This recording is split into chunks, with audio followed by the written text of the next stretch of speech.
بسم اللہ الرحمن الرحیم۔ رمضان المبارک کے اخیر عشرے میں کیا جانے والا اعتکاف جو کہ سنت مؤکدہ علی الکفایہ ہے، اس کے کیا فائدے ہیں وہ آپ کی خدمت میں رکھنا چاہوں گا۔ پہلے نمبر پر فائدہ یہ ہے کہ جو بھی اعتکاف کرنے والا ہوتا ہے اس کے لیے شب قدر کی تلاش اور شب قدر کو پا لینا آسان ہو جاتا ہے۔ دوسرا فائدہ کہ اعتکاف کرنے والے کو تہجد، شب بیداری اور تلاوت اور عبادات کی عادت بڑھ جاتی ہے۔ تیسرا فائدہ یہ ہے کہ اعتکاف کرنے والے کو مسجد سے انسیت پیدا ہو جاتی ہے، مسجد سے وہ مانوس ہو جاتا ہے اور معتکف کا دل مسجد میں اٹکنے لگتا ہے، جو روز محشر اللہ رب العزت کے عرش کے سایہ پانے کا ذریعہ اور سبب بنتا ہے۔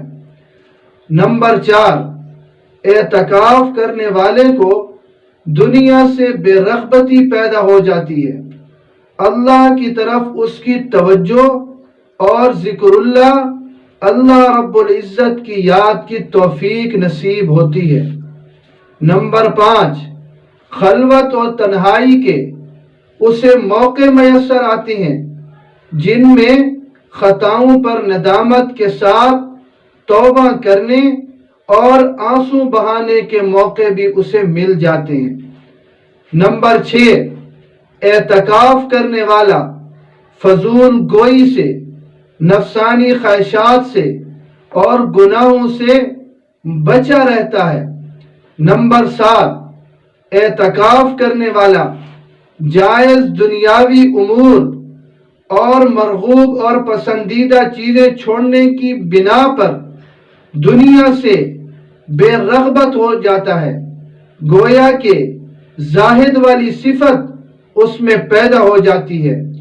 اور نمبر 8، کہ اعتکاف کرنے والے کے دل کی بھی اصلاح ہو جاتی ہے اور دل اور دماغ میں فکر آخرت یہ پیدا ہو جاتی ہے اور اس کی زندگی کو یہی چیز سنوار دیتی ہے۔ نمبر 9، فائدہ یہ ہے کہ سنت سمجھ کر اعتکاف میں بیٹھنے والا اس کو سنتوں سے محبت اور رسول اللہ صلی اللہ علیہ وسلم کے عشق کے جذبات اس میں پیدا ہو جاتے ہیں۔ اور نمبر 10 فائدہ یہ ہے کہ زندگی تبدیل کرنے اور اپنی زندگی کو شریعت کے سانچے میں ڈھالنے کا ولولہ اور جذبہ پیدا ہو جاتا ہے۔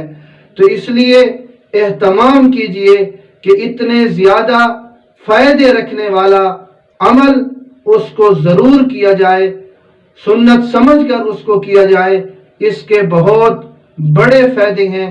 اللہ رب العزت ہمیں سنت پر چلنے کی توفیق نصیب فرمائے۔